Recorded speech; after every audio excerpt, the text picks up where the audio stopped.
다른 의원들과는 다르게 정책 능력 검증에 주력했던 의원이 한 분 계십니다. 바른정당 김용태 의원 전화 연결해 보겠습니다. 안녕하세요, 의원님. 안녕하십니까, 김용태입니다. 네. 어제 청문회를 못 보신 분들을 위해서 어떤 발언을 하셨는지 저희가 몇 가지 음성을 준비했거든요. 일단 이거 듣고 인터뷰 이어가겠습니다. 잠시만 기다려 주십시오. 근데 제가 잘 이해가 안 가는 게 이렇습니다. 공공기관부터 정규직화한다면 거기 들어가는 돈은 당연히 나라 돈이겠지요. 공공기관은 정규직할 때 나라 돈을 쓰면서 민간기관은 그럼 민간 부분에 대해서도 무언가 이 정부가 어떤 역할을 해야 되지 않겠습니까? 논리적으로 본다면 어떻습니까? 최저임금 인상 부분도 그렇습니다. 최저임금을 올렸을 때 실제로 가계소득이 증가되느냐에 대해서 우리가 실증적 검토가 필요할 것 같습니다. 자, 이거 외에도 이제 여러 가지 말씀하셨는데, 예. 기존 인사청문회가 이제 대부분 그 개인 자격 신상, 도덕성 위주의 검증을 했었는데, 어제는 이렇게 이제 총리, 후보자의 정책 부분을 집중적으로 물어보셨어요? 예. 의원님, 전화기를 코에서 좀 멀리 떼주십시오. 네, 알겠습니다. 예. 네. 죄송합니다. 우선 이런 기조로 청문회에 임하신 이유부터 좀 들어볼까요? 예. 사실 문재인 정부 출범이 인수위가 없었기 때문에 예. 지금 빨리 조각을 해야 합니다. 예. 이것은 여야를 가릴 계제가 아니죠.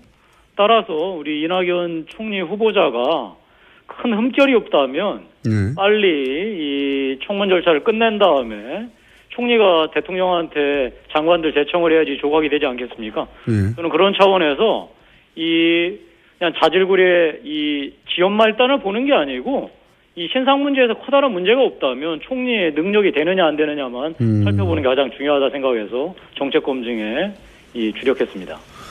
그러니까 듣고 보면 굉장히 상식적인 접근인데 그런데 이제 여태는 그런 분이 없었다 보니까 총리로서 국정 수행 능력이 있느냐 이런 거잖아요. 질문의 요지는. 그렇습니다. 예.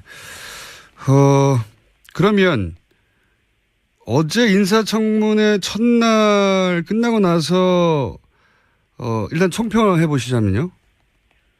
이낙연 총리 후보자는 이 정치인 경력도 있을 뿐만 아니라 이 도지사를 했기 때문에 전반적인 종합 능력도 있습니다. 정책 종합 능력. 능력 면에서는 어제 청문회에서 보여주신 것을 봐서는 총리직을 수행하는데 큰 문제가 없겠다는 게 아마 그 총평이었던 것 같고요. 네네. 일부 야당 의원들이 제기했던 신상 문제에 대해서도 일부 문제가 있었던 것도 있었지만 과연 그것이 그 총리 수행하는 데 있어서 결정적인 하자이냐 이것까지는 제가 못 미친 거로 판단하고 있습니다.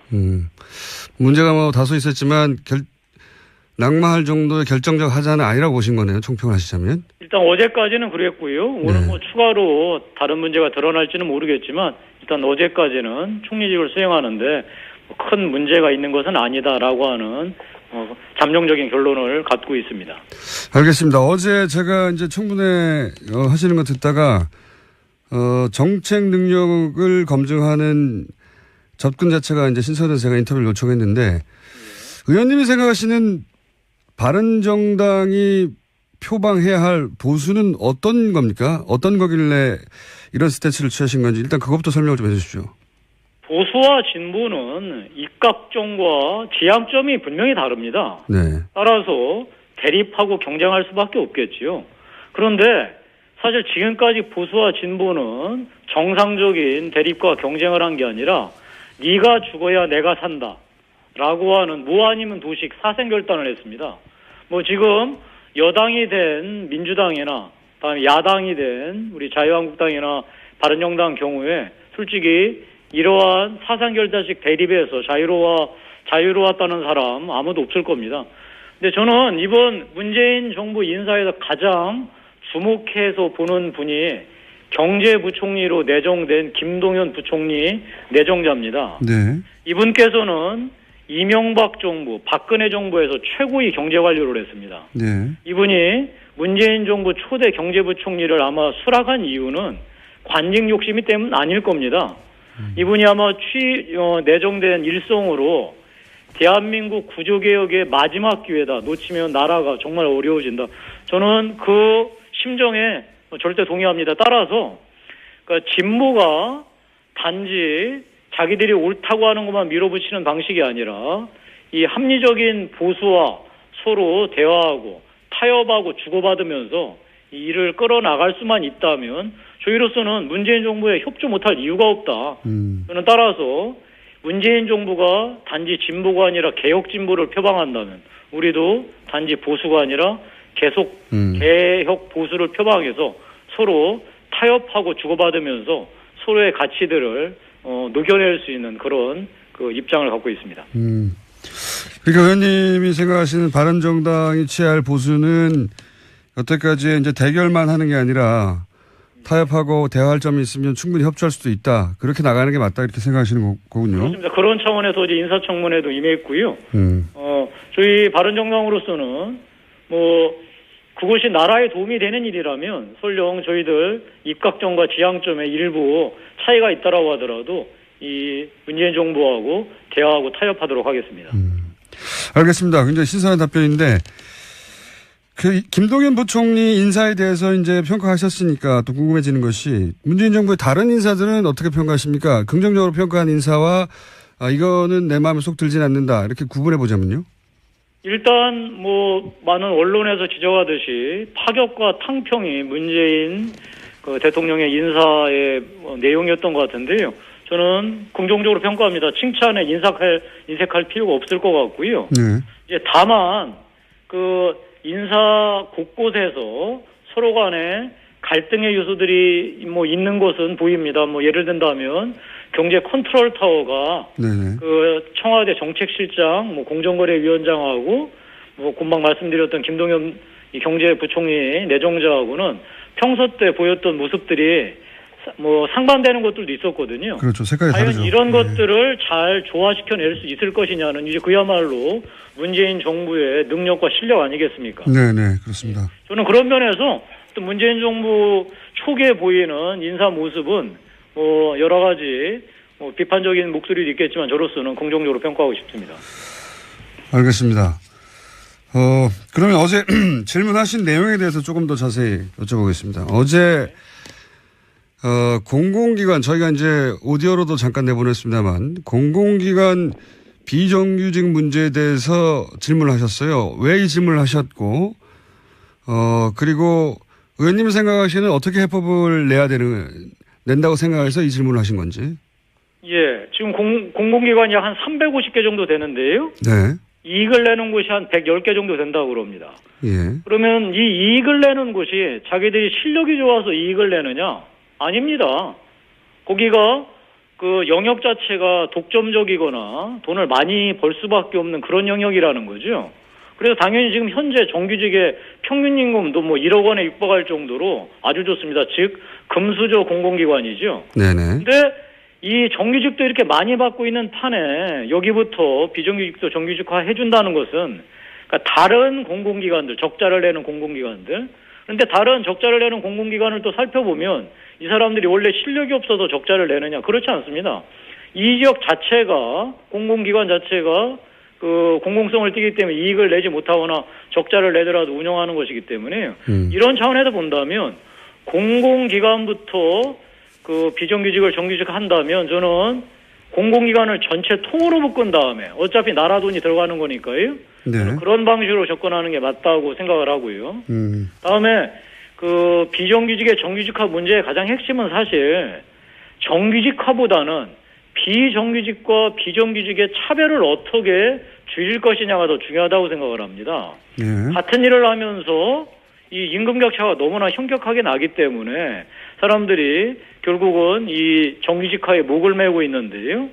저는 오히려 더욱더 중요한 것은 이 차별을 정규직과 비정규직의 차별을 줄여나가고 그다음에 이 모든 일들이라는 게 잘 안 될 때도 있으니까 그럴 때를 대비해서 이 기관이나 민간 회사에 기본적인 자율성을 주는 방식으로 그다음에 나라는 이들이 혹시라도 일자리를 잃게 되면 실업수당을 충분히 주면서 이 구직 기회를 다시 만들어주는 이런 소위 그 사회적 안전망을 만들어내는 이 총체적인 방식으로 접근을 해야지 그저 당장 이익 내는 공공기관부터 이 비정규직을 정규직화 해준다는 것은 자칫 잘못하면 서로 간의 이해관만 조성할 뿐만 아니라 비정규직의 본질적인 문제점들을 해결하는데 실패할 것이라는 우려 때문에 문제 제기를 했습니다. 알겠습니다. 보수 정치인으로서 해법을 나름 제시하면서 그런 질의를 하신 거네요. 이런 방향으로 나가는 게 맞지 않냐고. 예, 그렇습니다. 네. 예. 아니, 뭐, 이런 부분에 대해 서로 대화하고요. 타협할 수 있으면 타협하는 게 아까 말씀드린 대로 개혁 진보, 개혁 보수의 길이라고 생각합니다. 알겠습니다. 그러니까 노동 유연성도 제고하면서 기업 부담 덜어줘야지 비정규직 문제를 그런 방식으로 접근해야 된다. 제가 보기에는 보수 정치인으로 당연한 접근 방식인 것 같은데, 물론 뭐 상대 쪽에서는 임금의 차별만 있는 게 아니고 직업의 안정성, 뭐 지속성 문제도 있기 때문에 뭐 다른 해법도 나올 수 있는데, 여하간 총리 내정자에게 이런 접근 방법에 대해서 어떻게 생각하냐고 질의하신 거죠, 말하자면. 예, 그렇습니다. 예, 네. 예. 근데 제가 답변도 들었는데 총리 내정자가 아직 여기에 대해서는 원론적인 차원의, 아마도 제가 보기에는 그동안 해왔던 대로 신상검증만 준비하신 것 같아서 답이 충분하지는 않았던 것 같아요. 그렇죠? 근데 아마 이 총리 후보자께서도 이에 대해서 자기만의 입장을 갖고 계실 겁니다. 왜냐하면 그 도지사를 하기 위해서는 우리 도정하는 데 있어도 뭐 정규직 비정규직 문제 여러 가지 이런 것들이 실질적으로 본인이 당면하지 않았겠습니까? 저는 다만 어제 그 총리 후보자께서 평소 성품대로 매우 그 신중하고 무게 있게 이제 답변을 하시느라 아마 직답을 피하신 것 같은데요. 저로서는 우리 총리 후보자께서 만약에 총리가 되신다면 그 정부 내의 이견을 조율하는 것뿐만이 아니라 국회 야당과도 이견을 조율하는데 중요한 역할을 하셔야 하기 때문에요. 저는 그런 면에서 우리 총리 후보자께 큰 기대를 걸고 있습니다. 외무부 장관 내정자 강경화 후보 같은 경우에 오늘 입국도 했고 화제도 많이 됐는데 이 인사에 대해서는 어떻게 평가하십니까? 뭐 일단 유리천장을 깼다는 데에서는 저로서는 놀랬고 매우 신선했습니다. 그리고 뭐 바른정당에서도 입장을 냈는데 현재 가장 당면한 북핵 문제에 대해서는 경험이 없지 않느냐, 우려스럽다라고 하는 입장을 내기도 했는데요. 저로서는 좀 다른 시각을 갖고 있습니다. 저는 일단 우리 강경화 내정자가 유엔에서 국제 무대에서 워낙 잔뼈가 굵은 경험이 있기 때문에 저로서는 어차피 북핵 문제가 이 남북 문제가 아니라 국제 문제이기 때문에 국제 공조로 풀어나가야 한다는 차원에서 저는 의미 있는 인사라고 생각하고요. 다만 그 지금 드러난 몇 가지 신상 문제에 대해서 저는 이것이 과연 장관직을 수행하는 데 결정적인 하자가 될지는 아마 청문 과정에도 이제 드러날 겁니다. 네. 저는 그것이 장관직을 수행하는 데 결정적인 하자가 아니라고 한다면 능력면에 있어서는 강경화 후보자께서 나름대로 제대로 일을 수행할 수 있지 않을까 그렇게 생각합니다. 다만 이것은 제가 그쪽 해당 상임위 의원이 아니기 때문에 저의 사견임을 밝혀둡니다. 꼼꼼하십니다. 한 가지만 더 여쭤볼게요. 정책과 관련해서는 어제 질의하신 거 관련해서는 이제 최저임금 관련해서 최저임금을 이제 1만 원, 1만 원까지 언제까지 올리겠다 이게 이제 공약인데 그런데 이제 이렇게 되면 자영업자의 경우에 오히려 자영업자의 이익은 감소할 것이다. 이런 지적을 하셨어요. 답변을 듣지 못했는데 이 문제를 지적하신 이유와 그 지적하실 때는 나름의 해법을 가지고 지적하신 것 같은데 이 문제에 대한 입장은 어떠십니까? 일단 뭐 외람되지만 제 지역구 얘기를 해야 되겠습니다. 제 지역구는 서울에서 서민들이 가장 밀집해서 사시는 동네입니다. 네. 그리고 자영업자 비율도 매우 높고요. 우리나라 통계를 보면 최저임금을 받으시는 분들이 소위 종사하는 업종이 대개 50% 이상이 5인 미만, 아니면 최대 늘려봤자 9인 미만 사업장들의 이 임금 근로자들이십니다. 예. 그걸 뭐 자세히 뜯어보면 우리 공단에서 있는 작은 공장들 아니면 식당, 편의점 이런 데에서 근무하는 분들이거든요. 근데 여기 있는 분들의 소위 얘기해서 사업주라고 하는 것은 자영업자 아니면 그야말로 영세 중소기업 사장님들이죠. 예. 이런 분들이 지금 이제 최저임금을 되게 주고 있는데 그 밑에 이제 근로자들에게 네네. 최저임금을 올리면 당장 그러니까 자영업자들은 현재 장사도 안 돼서 죽겠다고 그러는데 아마 경영상에 커다란 그 어려움에 처하게 될 것이고 다음에 이 공장들이 있지 않습니까? 이런 분들은 되게 이제 외국인 근로자들이 많이 근무하고 있지 않습니까? 이제 이런 분들은 뭐 당연히 우리나라가 지금 외국인 근로자라도 최저임금 차별하지 않으니까요. 임금이 올라갈 겁니다. 제가 드리고 싶은 말씀은 최저임금을 올려야 한다는 당위성에 대해서는 제가 인정하지만 이것이 실제로 겨냥하고 있는 것, 이런 최저임금을 받는 분들의 소위 능력을 키워가지고 내수를 진작하겠다라고 하는 그 우리 소득주도 성장 방향이 의도가 과연 제대로 적중할 것이냐. 저는 이제 이런 부분들은 우리가 그 의지는 선할 수 있으나 실제로 그 결과가 어떻게 나올지에 대해서는 면밀하게 검토해야 된다. 제가 이런 말씀을 드린 거고요. 저는 하여튼 새로운 정부에서 지금 어제 뭐 우리 국민들께서는 생소하실지 모르지만 문재인 정부의 가장 중요한 정책 기조가 소득 주도 성장론을 지금 앞세우고 있는데요. 그렇죠. 예. 저는 제가 아는 바 이 지금 경제 이론이 아직 검증되지 않은 세계적으로 이론이기 때문에 저는 지금 우리 경제 상황이 어려워서 여러 다양한 시도를 해볼 필요는 있다라는 점 인정하지만 여야 간에 다음에 전문가들 간에 치열한 논쟁을 통해서 실증된 검증된 이런 정책들을 수행해 나가길 바라고 이에 대해서 적극 토론할 용의가 있습니다. 알겠습니다. 충분히 새겨 들을 만한 내용인 것 같고요. 경제 주체가 워낙 여러 겹이기 때문에 각자 경제 주체 입장에서 보면 모두 다 만족할 만한 정책은 있을 수가 없기 때문에 각 경제 주체를 충분히 동의합니다. 그 점에 대해서도. 각 경제 주체를 다 대변하는 목소리가 필요하죠. 그 목소리 중에 한 목소리를 대변하신 것 같고. 자, 오늘도 토론회 있는데 청문회 있는데 오늘은 어떤 부분을 주로 검증하실 생각이십니까? 이제 어제 제가 미처 묻지 못했던 이 부분들을 마저 물을 거고요. 그다음에 오늘 도지사 하시면서 도정을 제대로 수행했는지에 대해서 증언하러 나오실 분들이 몇 분 나오십니다. 저는 이 도지사를 하시면서 좀 어떤 성과를 내셨는지, 어떤 한계를 드러내셨는지도 제가 살펴봐야지 국민들께서 이분께서 총리로서 자질이 있나 없나를 보실 수 있지 않겠습니까? 그렇죠. 이런 부분들도 오늘도 계속해서 집중해서 물어볼 생각입니다. 알겠습니다. 저도 주목해서 보겠고요. 이제 청문회 관련해서는 제가 대충 질문을 드렸고 무슨 뜻으로 하신 건지 이해했는데 바른정당 사항도 한두 가지는 여쭤봐야 될 것 같습니다. 당대표 나가신다고 제가 언론을 통해서는 접했는데 사실인가요?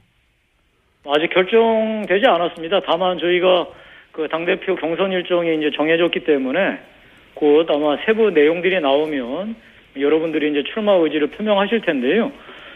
일단 우리 바른정당으로서는 지난 대선 기간에 기사 회생해서 자립에 토대는 세웠다. 이것을 어떻게 키워나갈 것이냐 이게 이제 관건일 텐데 저로서는 그런 일을 제가 감당할 수 있을지 지금 생각 중이고 다만 우리 이 바른정당 주체들이 이 스스로 결의하고 대회에 천명한 내용이 우리는 어떤 일이 있더라도 제 발로 서야 된다라고 하는 자강 자립의 뜻을 세웠기 때문에 이에 부합하는 인물이 뽑히길 바랍니다. 저도 제 스스로 그런 일을 감당할 수 있을지 지금 잘 결정해서 말씀드리도록 하겠습니다. 의원님 인터뷰를 하다 보니 지난번에도 한번 느낀 건데 쭉 얘기하시다가 다만이라는 단어를 굉장히 잘 사용하십니다. 다만 김영태 선생님이라고 제가. 탈당하신 분들하고 오히려 가깝지 않으십니까? 옛날 우리 새누리당 있을 때 이번에 우리 탈당했던 바른정당을 만드는데 참여했던 33명 다들 가까웠습니다. 되게 다 이제 비박 아니면 정말 반박에 가까웠던 분들이죠. 근데 사실 이번에 이제 자유한국당 들어간 13분들 저희 개인적으로야 참 여러 가지 만감이 교차합니다.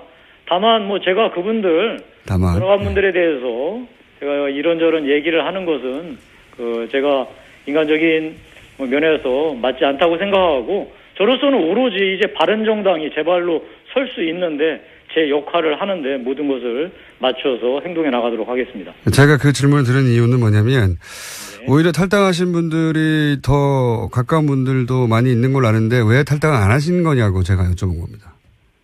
아니 저로서는 새누리당을 제가 가장 먼저 남경필 지사하고 그렇죠. 탈당하지 않았습니까? 제일 먼저 탈당하셨죠. 이 새누리당의 가장 큰 문제는 이 정당 민주주의를 말살하고 대한민국의 헌법 가치를 훼손한 대통령을 두둔해서 정당의 존립 자체를 허물어뜨렸다는 거. 그래서 제가 그거를 그렇게 고치자고 얘기를 했는데 고치지 않아 제가 가장 먼저 나오지 않았습니까? 그것이 전혀 원인이 해소되지 않았는데 제가 그쪽으로 돌아갈 수는 없는 노릇이죠.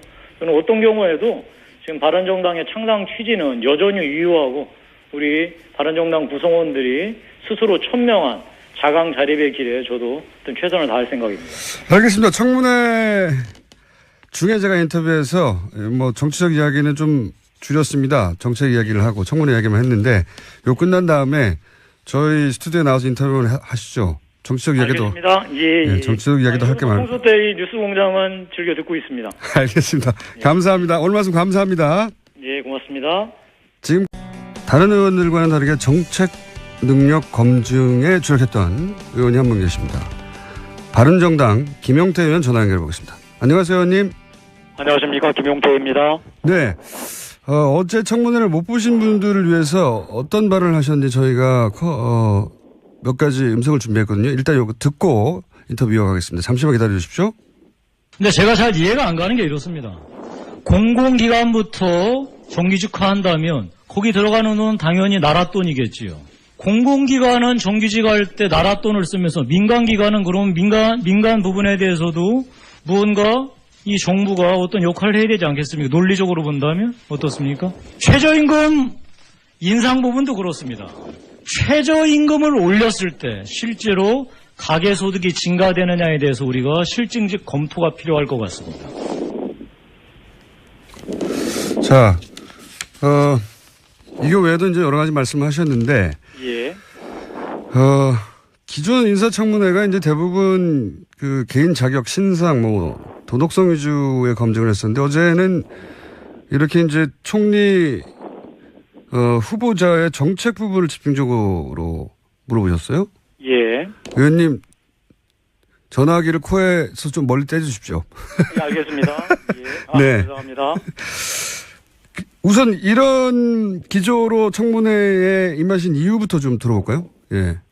부총리 내정자입니다. 네. 이분께서는 이명박 정부, 박근혜 정부에서 최고의 경제 관료를 했습니다. 네. 이분이 문재인 정부 초대 경제부총리를 아마 수락한 이유는 관직 욕심이 때문 아닐 겁니다. 이분이 아마 내정된 일성으로 대한민국 구조개혁의 마지막 기회다. 놓치면 나라가 정말 어려워진다.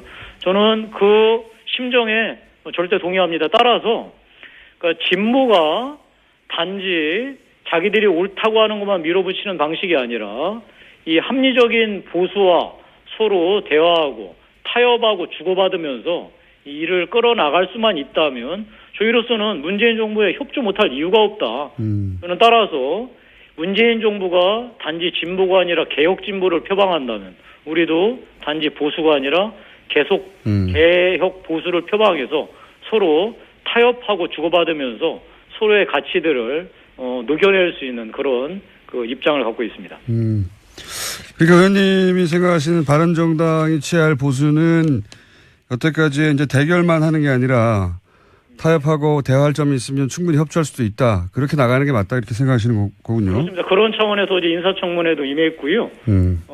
저희 바른정당으로서는 그것이 나라에 도움이 되는 일이라면 설령 저희들 입각점과 지향점에 일부 차이가 있다라고 하더라도 이 문재인 정부하고 대화하고 타협하도록 하긴 그것이 그 총리 수행하는 데 있어서 결정적인 하자이냐 이것까지는 제가 못 미친 거로 판단하고 있습니다.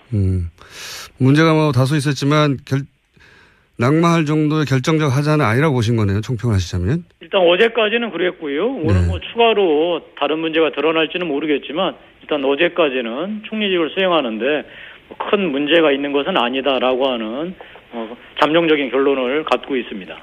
알겠습니다. 어제 제가 이제 청문회 하시는 거 듣다가 정책 능력을 검증하는 접근 자체가 이제 신선해서 제가 인터뷰를 요청했는데 의원님이 생각하시는 바른정당이 표방해야 할 보수는 어떤 겁니까? 어떤 거길래 이런 스탠스를 취하신 건지 일단 그것부터 설명을 좀 해주십시오. 보수와 진보는 입각점과 지향점이 분명히 다릅니다. 네. 따라서 대립하고 경쟁할 수밖에 없겠지요. 그런데 사실 지금까지 보수와 진보는 정상적인 대립과 경쟁을 한 게 아니라 네가 죽어야 내가 산다 라고 하는 무 아니면 도식 사생결단을 했습니다. 뭐 지금 여당이 된 민주당이나 다음에 야당이 된 우리 자유한국당이나 바른정당 경우에 솔직히 이러한 사상결단식 대립에서 자유로웠다는 사람 아무도 없을 겁니다. 근데 저는 이번 문재인 정부 인사에서 가장 주목해서 보는 분이 경제부총리로 내정된 김동연. 사실 문재인 정부 출범이 인수위가 없었기 때문에 예. 지금 빨리 조각을 해야 합니다. 예. 이것은 뭐 여야를 가릴 계제가 아니죠. 따라서 우리 이낙연 총리 후보자가 큰 흠결이 없다면 예. 빨리 이 청문 절차를 끝낸 다음에 총리가 대통령한테 장관들 제청을 해야지 조각이 되지 않겠습니까? 예. 저는 그런 차원에서 그냥 자질구레 이 지연 말단을 보는 게 아니고 이 신상 문제에서 커다란 문제가 없다면 총리의 능력이 되느냐 안 되느냐만 살펴보는 게 가장 중요하다 생각해서 정책 검증에 주력했습니다. 그러니까 뭐 듣고 보면 굉장히 상식적인 접근인데 그런데 이제 여태는 그런 분이 없었다 보니까 총리로서 국정 수행 능력이 있느냐 이런 거잖아요. 질문의 요지는. 그렇습니다. 예. 그러면 어제 인사청문회 첫날 끝나고 나서 일단 총평을 해보시자면요.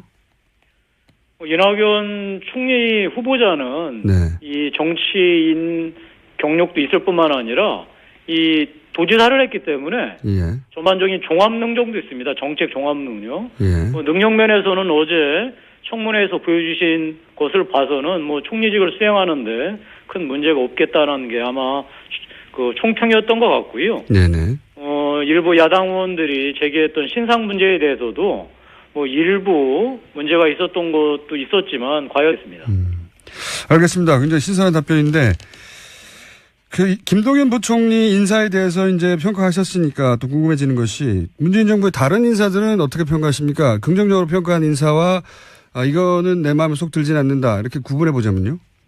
일단 뭐 많은 언론에서 지적하듯이 파격과 탕평이 문재인 대통령의 인사의 내용이었던 것 같은데요. 저는 긍정적으로 평가합니다. 칭찬에 인색할 필요가 없을 것 같고요. 네. 이제 다만 인사 곳곳에서 서로 간에 갈등의 요소들이 뭐 있는 것은 보입니다. 뭐 예를 든다면 경제 컨트롤 타워가 네네.